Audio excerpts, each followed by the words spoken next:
ఏదైతే ఈ పంచమాకారాలు అంటున్నారో ఈ పంచమాకారాలు అనేవి ప్రతి ఒక్కరూ చేయాలా, అవసరం లేదా? అసలు వామాచార విధానం ప్రకారంగా చేయవలసిందే. చేయాల్సి ఓహో.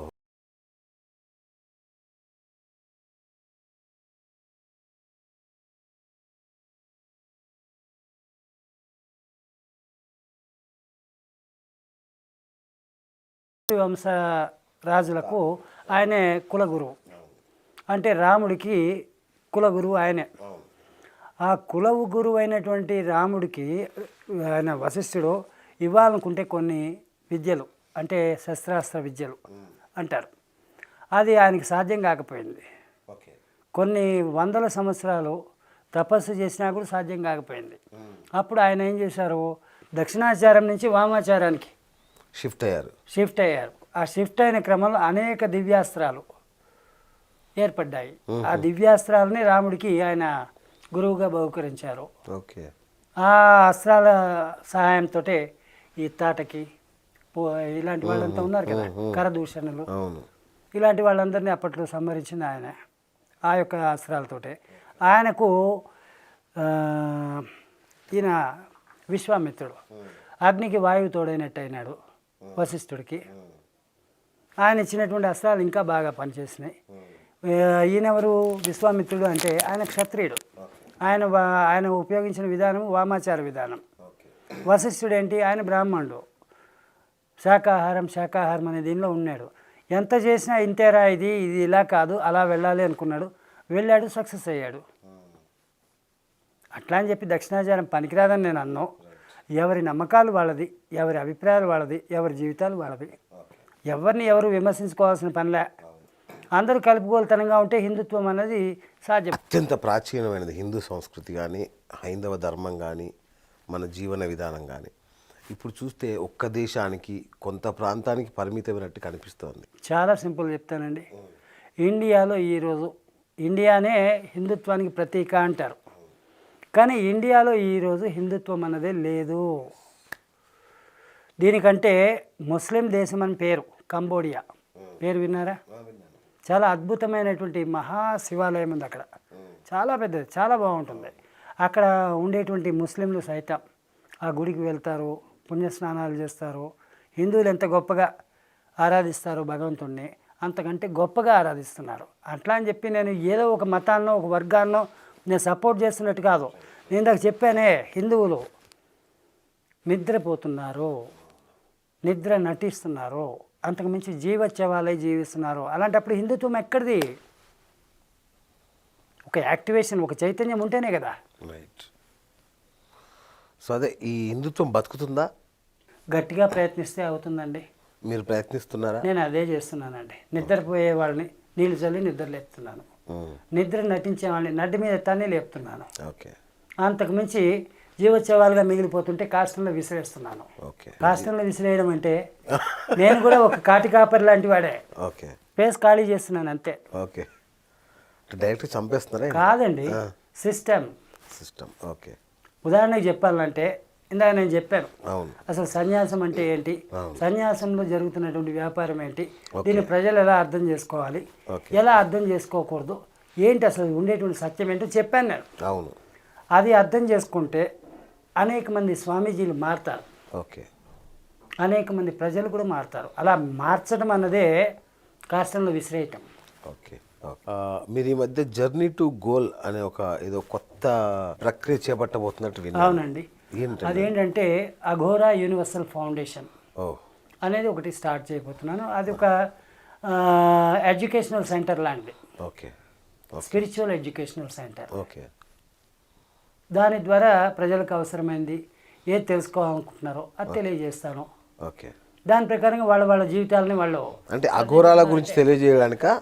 అఘోరా అని కాదండి, అఘోరా అన్నది ఇట్ ఈస్ ఎ కల్ట్. అంతేగాని ఆ అఘోరా కల్ట్ తాలూకు సిద్ధాంతాలని ప్రజల మీద రుద్దటం అన్నది మా తాలూకు అభిమతం కాదు. ఉదాహరణకు చెప్పాలంటే ఒక సగటు మనిషి బాగుపడాలి అని అనుకుంటాడు. అసలు ఎలా జీవిస్తే మనిషి బాగుపడతాడు అన్నది బేసిక్ ప్రిన్సిపల్ దగ్గర నుంచి చెప్తే ఆ యొక్క వ్యక్తి జీవితంలో చైతన్యం వస్తుందా రాదా? అదే నేను చేయబోయే పని. మంత్రాలు తంత్రాలు కావు, అలాంటి విద్యలు ఎవరికి నేర్పం. అలా నేర్పాల్సి వస్తే వాడు కూడా ఖచ్చితంగా అఘోరా అవ్వాల్సిందే. ఓకే.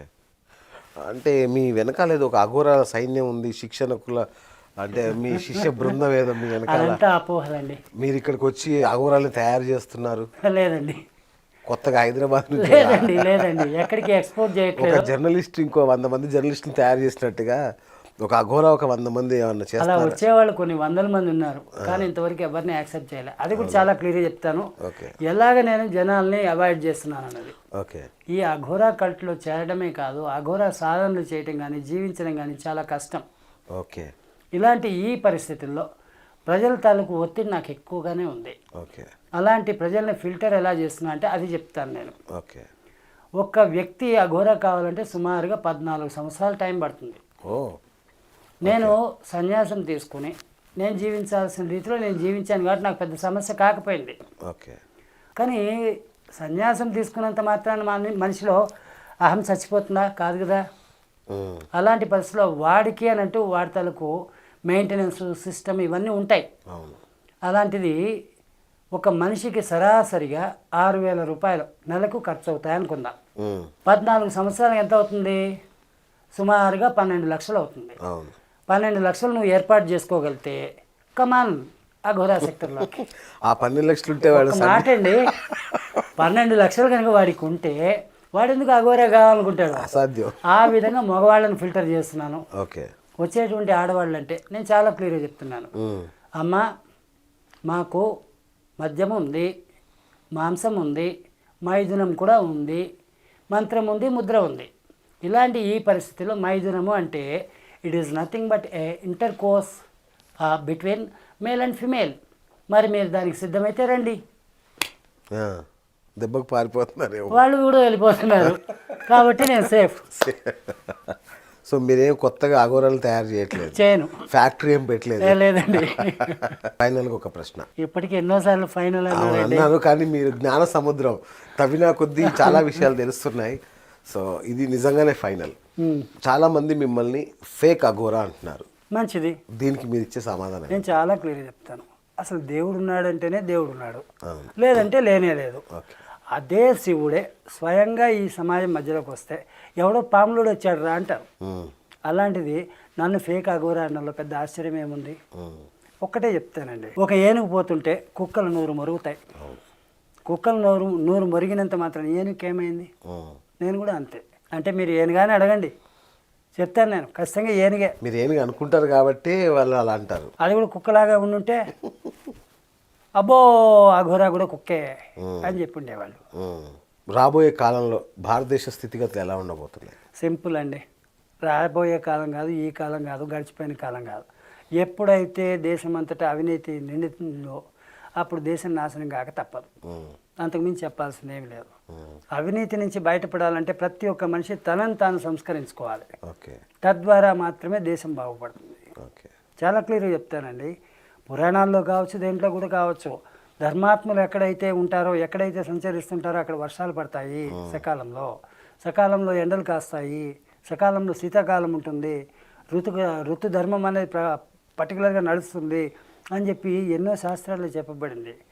అందరూ కూడా వక్ర మార్గంలో ఉంటే మరి వర్షాలు ఎక్కడి నుంచి పడతాయి, ఎండలు ఎక్కడి నుంచి ఉంటాయి, శీతాకాలం ఎక్కడి నుంచి ఉంటుంది, అన్నీ కూడా విపరీత దిశలో నడుస్తాయి. అప్పుడు మిగిలేదంటే ఏంటి? క్షామం. క్షామం అంటే కరువు కాటకాలు. ఆ కరువు కాటకాలతో బతికేటువంటి ఈ దేశం ఎంతవరకు బాగుపడుతుంది?